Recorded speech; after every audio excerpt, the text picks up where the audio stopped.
오늘 우리가 나눌 은혜 말씀은 요한복음 14장 1절 말씀입니다. 요한복음 14장 1절 말씀 다 같이 봉독하시겠습니다. 너희는 마음에 근심하지 말라. 하나님을 믿으니 또 나를 믿으라. 아멘. 오늘 말씀의 제목은 믿으면 보리라 라는 제목입니다.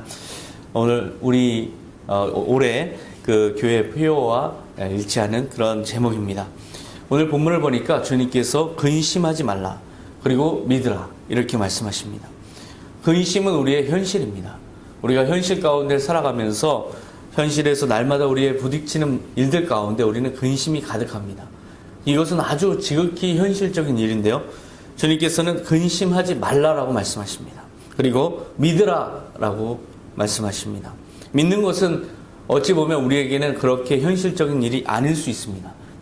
믿음은 좋은 거지만 사실 현실에서는 지금 근심하지 않으면 안 됩니다.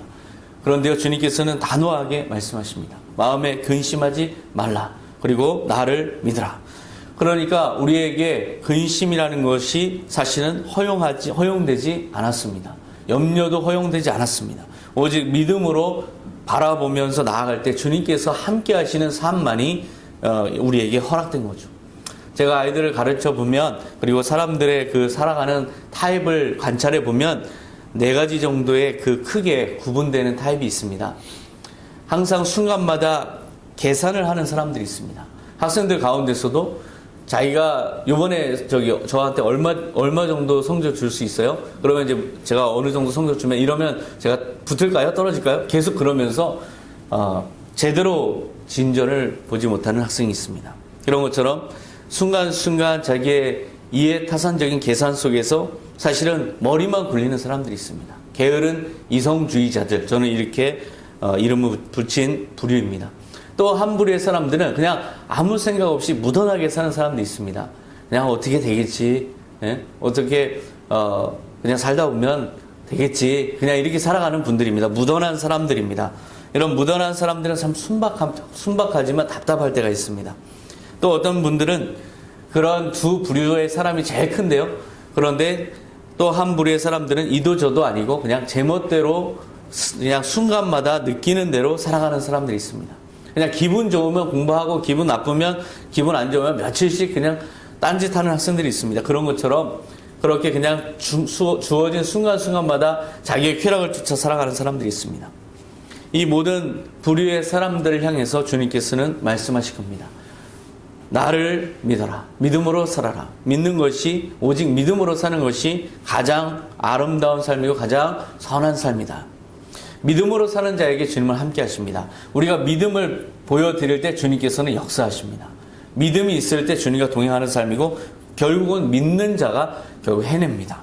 믿음이라는 것은 결국 믿음 가운데 성실함이 수반되고 열심히 최선을 다하는 태도가 수반되고 그래서 결국 그 결과를 보게 되는 겁니다. 열심히 믿음으로 성실하게 공부한 학생들이 잘 되는 걸 보면서 저는 그런 인생의 법칙을 더 강하게 확신하고 있습니다. 믿음으로 살아간다는 것이 가장 중요한 삶이다. 근심하지 말라. 하나님을 믿으니 또 나를 믿어라. 이것이 주님의 우리를 향한 메시지입니다. 주님께서 이렇게 말씀하신 대로 올 한 해는 여러분 근심하지 마시고 오직 믿음으로 살아가시는 선한 청지들 다 되시기 축원합니다. 믿음만이 최고의 인생입니다. 2차 세계대전에서 벌어질 때 독일의 유대인 수용소 아우슈비츠에 수용됐던 사람들을 분석을 해보면요, 가장 많은 사람들이 비관주의자들이었습니다. 나는 결국 죽을 거야. 여기서 못 나갈 거야. 어쩔 수 없지. 큰일 났네. 이렇게 살아가는 사람들입니다. 비관주의자들이 가장 많았습니다. 그리고 그 반대쪽에는 또 대책 없는 낙관주의자들도 많았습니다. 아니야, 설마 우리가 다 죽으려고 뭐 몇 명의 사람들을 그렇게 본보기로 학살하는 거겠지. 결국 다 죽진 않아. 세계가 그래도 관심을 가지고 있는데 그대로 둘 리가 없어. 언젠간 나가게 될 거야. 이렇게 생각하는 낙관주의자들은 비관주의자들을 꾸짖으면서 꼭 그렇게 생각할 것만은 아니야 라면서 서로 대립적인 관점을 보입니다. 그러나 하늘만을 바라보고 수용소 문이 열릴 날만을 바라보고 또 그 수용소의 간수들의 표정만을 바라보면서 그냥 하염없이 기다리는 사람들입니다.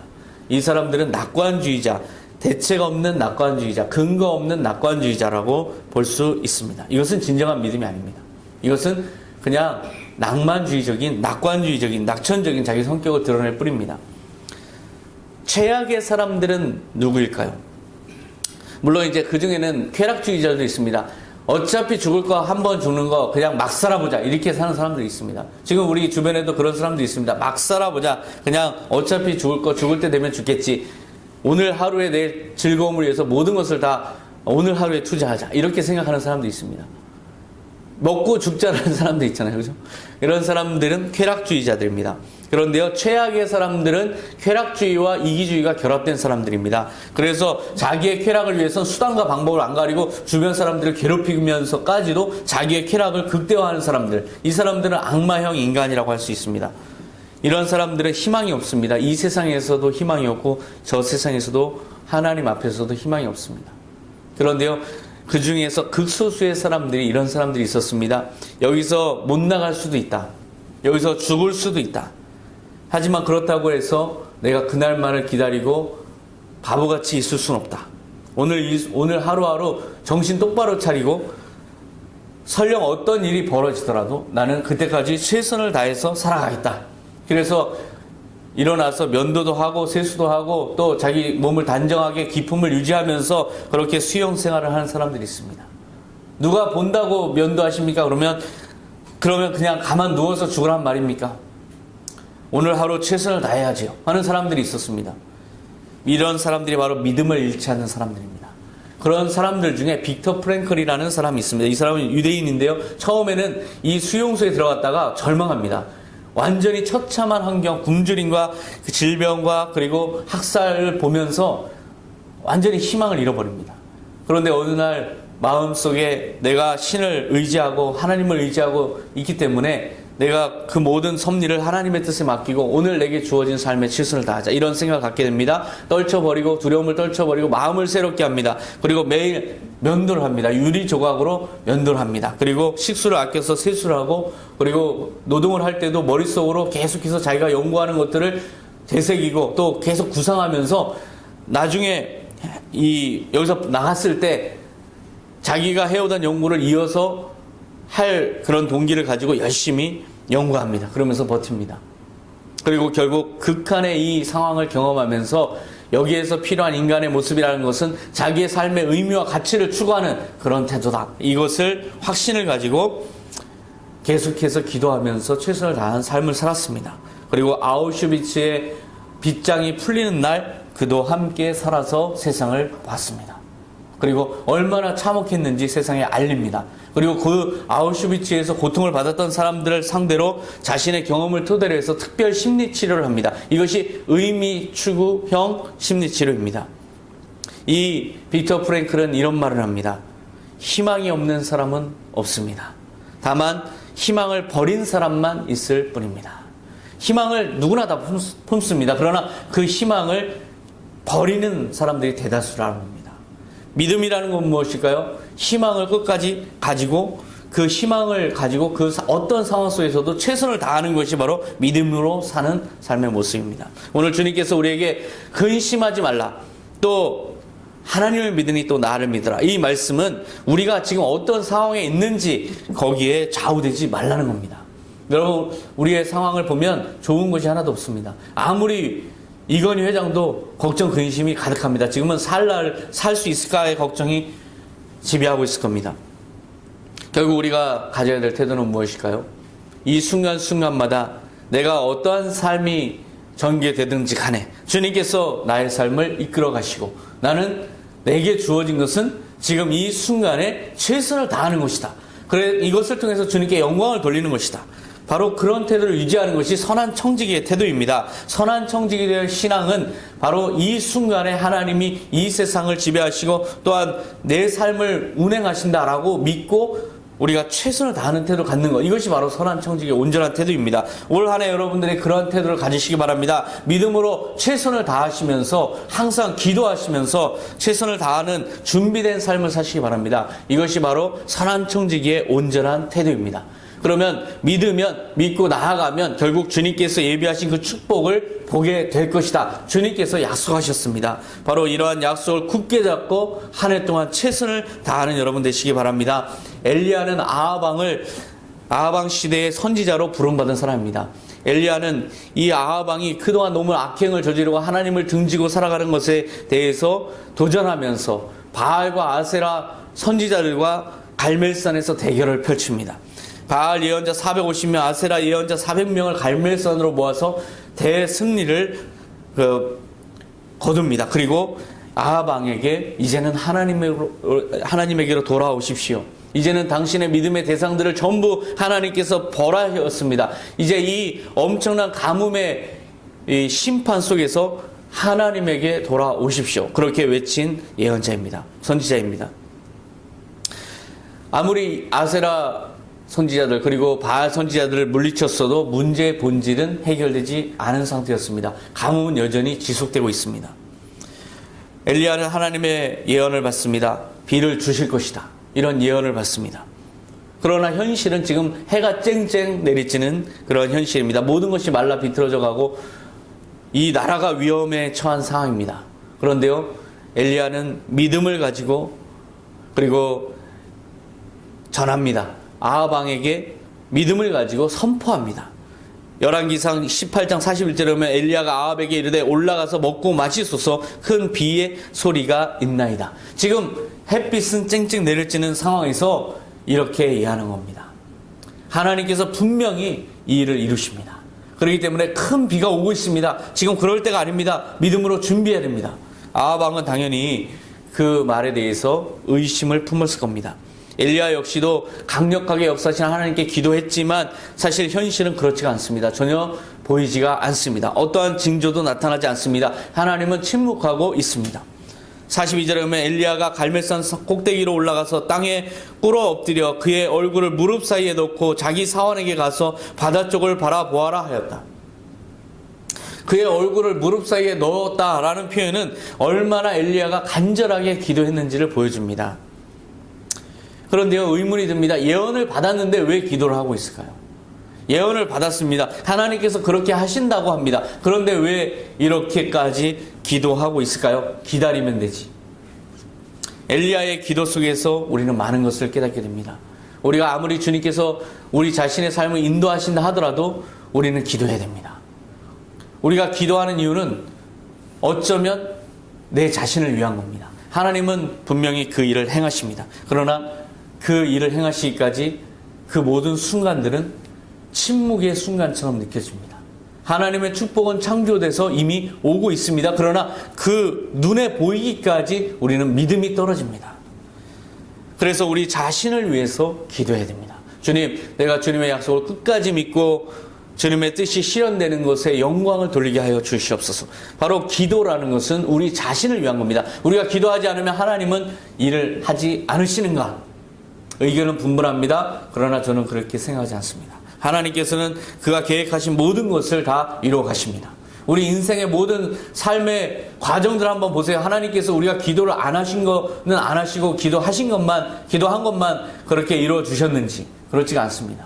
우리가 구하지 아니하는 것까지도 더 풍성하게 넘치게 역사하시는 주님이십니다. 그러면 기도는 왜 해야 될까요? 우리 자신이 그것을 믿지 못하기 때문에 우리가 기도로 준비해야 되는 겁니다. 그래서 하나님의 뜻이 실현될 때 이것이 과연 하나님의 역사임을 우리가 고백할 수 있도록 우리가 철저하게 준비된 마음으로 하나님의 역사를 예비할 수 있도록 그렇게 우리가 준비되기 위해서 기도해야 됩니다. 하나님의 뜻에 어긋나는 행동을 해서는 안 되기 때문에 그렇습니다. 우리는 기도 안 하면 믿음이 떨어지는 사람들입니다.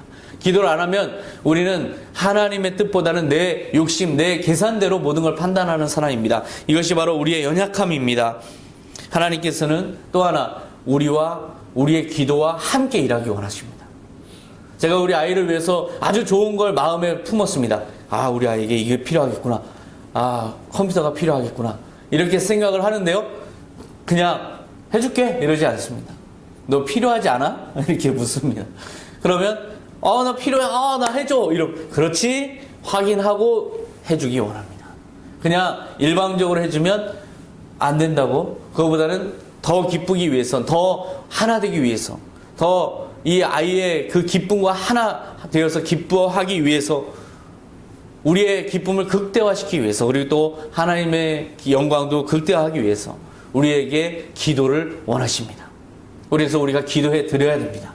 그리고 끝까지 믿음을 지키기 위해서 우리는 기도해야 됩니다. 결국 우리 기도는 우리의 믿음이 떨어지지 않기 위해서, 그리고 하나님의 뜻이 온전히 실현되기 위해서 우리는 날마다 기도해야 됩니다. 이 기도를 통해서 하나님은 역사하십니다. 그리고 기도를 통해서 우리의 믿음을 주님께 표현할 수 있습니다.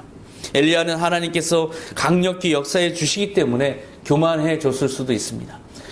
이 갈멜산에서 850명의 이런 우상 숭배자들을 물리칠 때 하나님께서 불의 역사를 해 주신 것을 보았기 때문에 교만해졌을 수도 있습니다. 그러나 무릎 꿇고 기도하는 엘리야를 보십시오.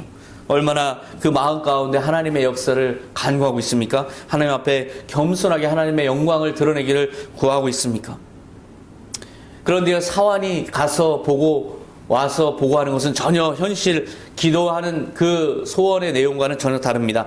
43절에 보면 그가 올라가 바라보고 말하되 아무것도 없나이다. 이 현실은 여전히 쨍쨍 내리쬐는 햇빛입니다. 보이는 대로 판단하면 엘리야는 본능적으로 믿음이 떨어질 수 있습니다. 어찌 보면 아합 왕에게 예언했던 것이 잘못되지는 않을까 두려움이 생길 수도 있습니다. 바로 그런 상황에서 엘리야는 더욱 소리 높여서 기도합니다. 다시 한번 주님의 살아계심을 나타내시옵소서. 주님의 말씀하신 대로 주님 이루어 주시옵소서. 그렇게 간구하는 엘리야의 그 모습을 상상해 보세요. 믿음에 흔들리지 않습니다.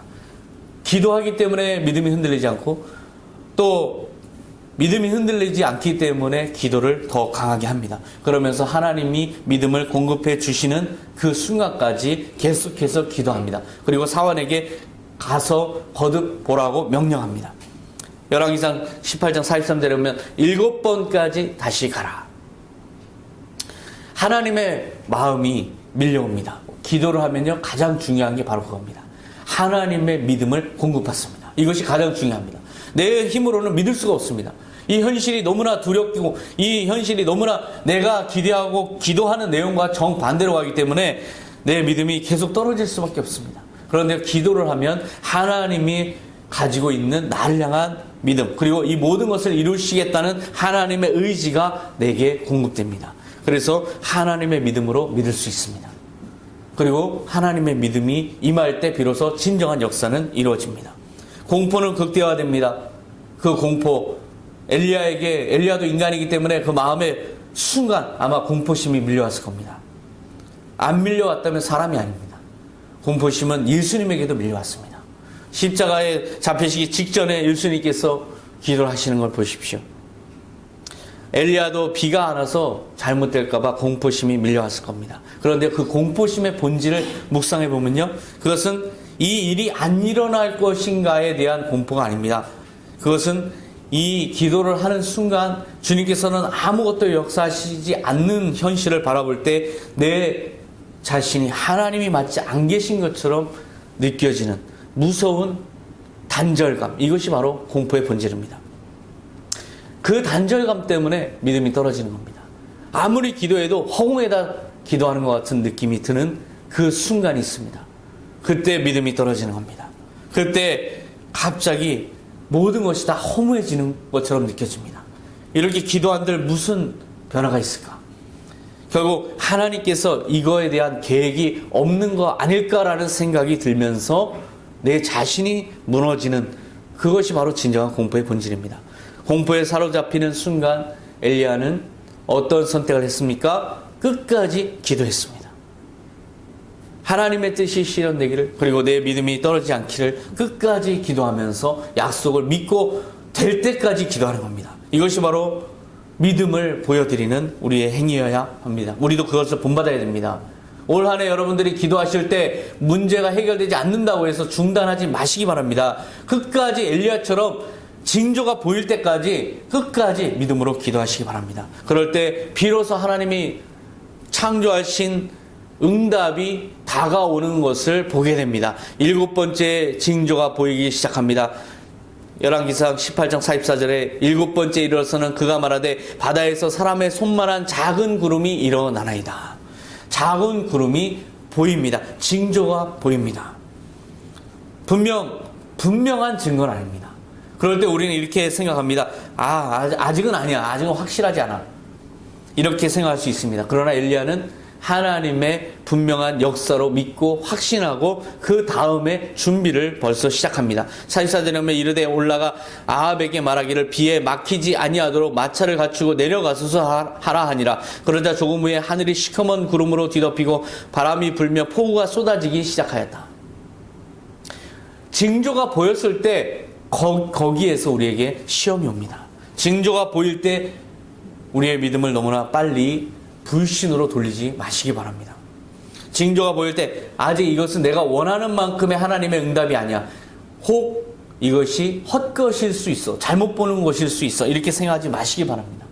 끝까지 하나님을 믿어야 됩니다. 징조가 왔을 때가 가장 위험합니다. 징조가 왔을 때 끝까지 하나님께 기도하는 그 태도를 잃지 마시기 바랍니다. 결국 하나님의 침묵이라는 것은 하나님의 응답이 오는 시간입니다. 하나님이 이미 창조하셨습니다. 우리가 기도하러 가실 때 너가 부르짖기 전에 내가 응답하게 되라. 너가 마음에 준비되기 전에 준비되는 그 순간에 내가 응답하기라. 하나님께 회개하는 자리로 나아오는 그 모습을 보면서 내가 응답하리라. 주님께서 이미 그때 창조하셨습니다. 그것이 오고 있는 것입니다. 우리의 응답은 오고 있습니다. 그런데 오고 있는 그것이 아직 안 보여서 우리는 두려워하는 겁니다. 하나님께서는 이미 창조하셨습니다. 기도하는 자의 입술의 모든 고백에 모든 간구에 이미 하나님은 역사하십니다. 기도는 하나님의 응답을 맞이하는 의식입니다. 그래서 저는 이 구절을 좋아합니다. 시편 50편 3절에 보면 우리 하나님이 오사 잠잠하지 아니하시니 그 앞에는 삼키는 불이 있고 그 사방에는 광풍이 불리노라. 하나님께서 기도하는 자에게 나타나시며 잠잠하지 아니하실 것이다. 바로 이러한 믿음으로 여러분 한 해 여러분의 기도의 모든 간구의 기도 제목들을 끝까지 붙잡고 응답이 돼서 내 눈앞에 광풍이 불어닥치고 눈앞에 펼쳐질 때까지 여러분 기도하는 것을 놓치지 마시기 바랍니다. 하나님의 침묵은 믿음을 요청하는 하나님의 뜻입니다. 우리의 믿음을 요청하시는 하나님의 뜻입니다. 우리가 기도해야 됩니다. 그럴 때마다 우리는 믿음에서 흔들려서는 안 됩니다. 하나님이 침묵하실 때 사실은 그냥 침묵하시는 것이 아닙니다. 우리에게 기도하라고 말씀하고 계신 놀라운 울림입니다. 우리의 기도는 무엇일까요? 우리가 끝까지 믿음을 지켜내면서 하나님의 응답이 다가오는 것을 맞이하는 바로 의식이 기도입니다. 믿음으로 사는 한 해가 되시기 바랍니다. 믿으면 결국 하나님이 오시는 것을 보게 됩니다. 하나님이 오사 잠잠하지 아니하시니. 이것이 바로 우리의 믿음이어야 됩니다. 교회를 열심히 다니던 한 집사님이 옛날에는 그 시골 교회 같은 경우 제가 강원도 사북에 살 때는 낭떠러지 길로 그냥 대충 길을 내서 난 길들이 많았습니다. 산길을 마구마구 파헤쳐서 그냥 길을 낸 게 많았습니다. 캄캄한 밤길을 오다가 낭떠러지에서 그만 발을 헛디뎌서 굴러 떨어지셨습니다. 그 캄캄한 길에 비탈길로 굴러 떨어지다가 절벽에서 다행히 나무 가지를 잡았습니다. 나무의 어떤 한 가지를 잡고 버티고 지금 있습니다. 그런데 너무나 무겁습니다. 우지직 소리가 납니다. 좀 있으면 떨어질 것 같습니다. 이제는 떨어지면 완전히 죽는다라는 생각이 너무나 공포심에 막 부르짖습니다. 위에 누구 없어요? 살려주세요! 뭐 이렇게 부르짖습니다. 한참을 울면서 부르짖고 기도하면서 부르짖는데 주님의 음성이 들립니다. 나는 내가 믿는 여호와라. 주님 살려주세요. 제가 남은 인생은 주님의 영광을 위해서 살겠습니다. 주님 살려주세요. 너의 믿음이 크다. 내 손을 놓아라. 이 지선이 갑자기 너무 충격을 받습니다. 네? 이거 놓으면 떨어져 죽어요. 나를 믿고 놓아라. 이 지선이 계속 생각을 한참 합니다. 이게 도대체 무슨 뜻일까? 이거 놓으면 뭐 있나? 뭐 이렇게 굉장히 많은 고민을 합니다. 그러다가 한참을 침묵하면서 고민을 하다가 저 위에 누가 없어요? 하나님 말고 누가 없어요? 이렇게 부르짖습니다. 우스갯소리지만 우리의 영적 현실을 보여주고 있습니다. 상황이 어렵고 의문이 들 때 우리는 내 자신이 생각하는 것이 모든 것입니다. 하나님의 응답은 믿어지지 않는 응답은 스킵해버립니다. 하나님께서 축복으로 오셔야 되는데 지금 불행이 점점 심해지고 있습니다. 그러면 하나님의 뜻이라고 생각 안 합니다. 그렇지가 않습니다. 하나님은 모든 일들 속에서 궁극적으로 승리케 하십니다. 지금 내가 눈에 보기에 이것이 어떠한 상황 속에서 안 좋은 것 같아도 끝까지 믿으면요, 모든 안 좋은 것들이 다 변하여 내게 영광이 되고 축복이 되는 겁니다. 이 하나님의 놀라운 뜻을 우리는 알지 못하기 때문에 사실은 계속 신앙을 지키지 못하는 겁니다. 믿어야 주님께서 역사하시는 것을 보게 됩니다. 하나님께서 어떠한 것으로 예비해 놓으셨는지 우리는 알 수 없습니다. 아브라함이 이삭을 데리고 모리아산에 올라갈 때 만약에 믿지 않았더라면 어떻게 올라갈 수 있었겠습니까? 저는 아브라함이 분명히 하나님이 이삭을 죽이라고 하지 않을 거라고 확신했다고 생각합니다. 설령 죽이신다 하더라도 주님께서는 더 큰 축복으로 10명, 20명, 100명의 아이로 주실 것이다 라고 확신하고 올라갔다고 생각합니다. 그런데요, 거기에서 아이를 죽이라고 하신 주님께서 어린 양을 준비해 놓으셨습니다. 그렇기 때문에 이삭을 바치라고 명령하셨던 겁니다. 이삭을 바치라고 명령하신 하나님께서 아브라함이 이삭을 데리고 모리아산에 올라갈 때 반대쪽에서는 양을 준비해서 올라오셨다 라고 우리 홍선영 교수님께서 말씀하셨습니다. 바로 그렇습니다. 주님께서 준비하십니다.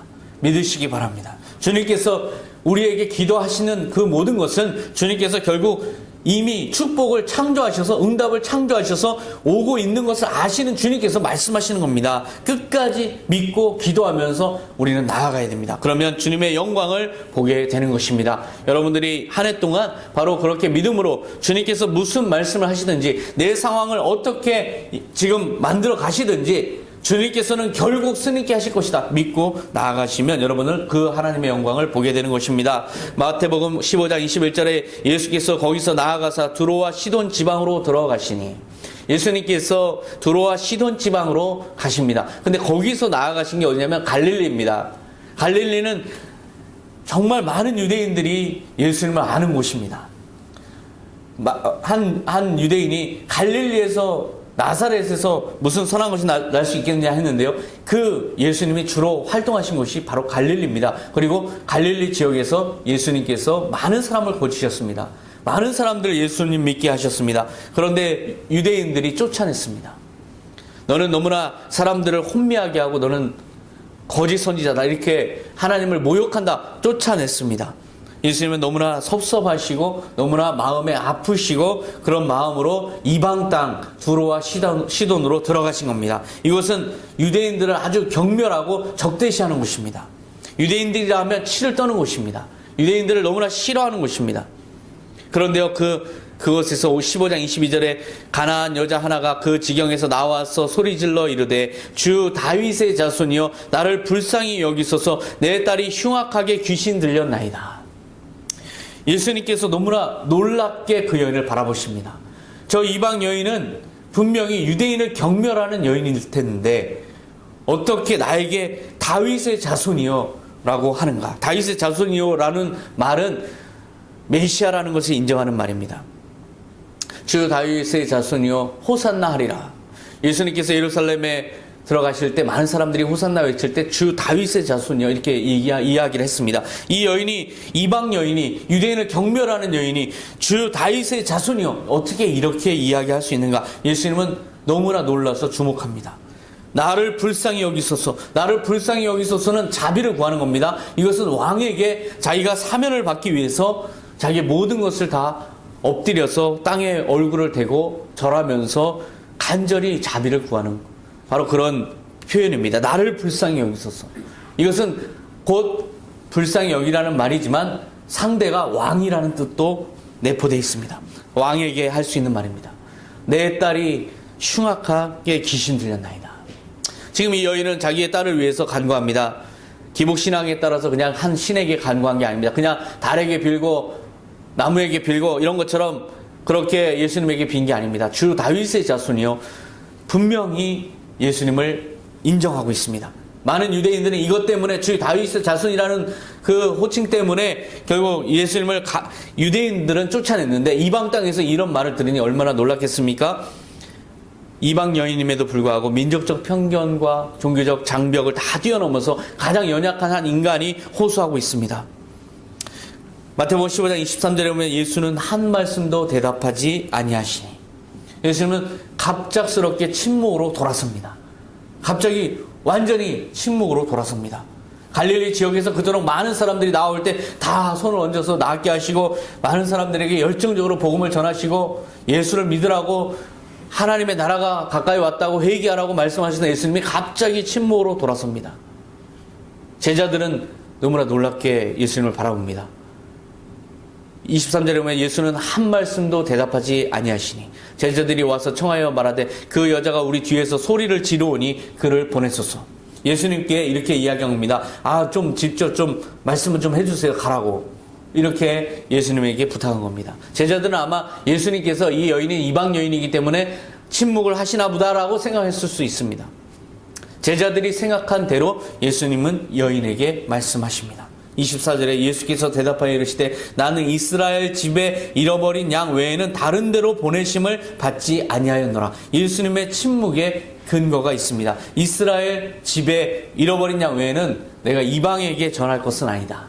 이방에게는 다른 존재들이 전할 것이다. 바울을 예상했겠죠.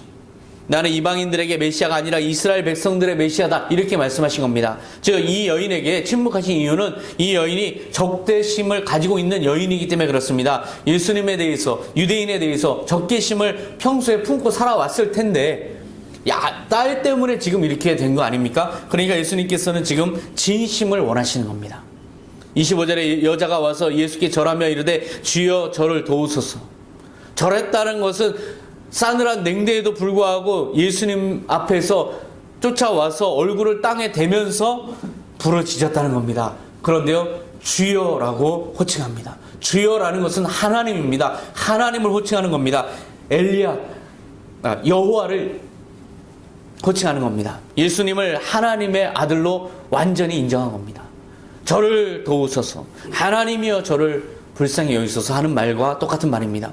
이쯤 되면 예수님도 여인을 향해서 불쌍히 여기시고 더 이상 힘들게 하지 마시고 구원해 주셔야 될 텐데 예수님께서는 한 발 더 나아가십니다. 26절에 대답하여 이르시되 자녀의 떡을 취하여 개들에게 던짐이 마땅하지 아니하니라. 개들이라는 것은 상대방을 악의적으로 비난하는 말입니다. 우리의 욕과 똑같습니다. 이단자를 저주할 때 유대인들이 사용했던 표현입니다. 개들이라는 것은 완전한 경멸입니다. 예수님은 너무나 냉정하게, 단호하게, 경멸적으로 여인의 요청에 대해서 부정적으로 응하신 겁니다. 왜 이렇게 하셨을까요? 예수님은 사실상 침묵하고 계신 겁니다. 어떠한 응답을 하지 않는 겁니다.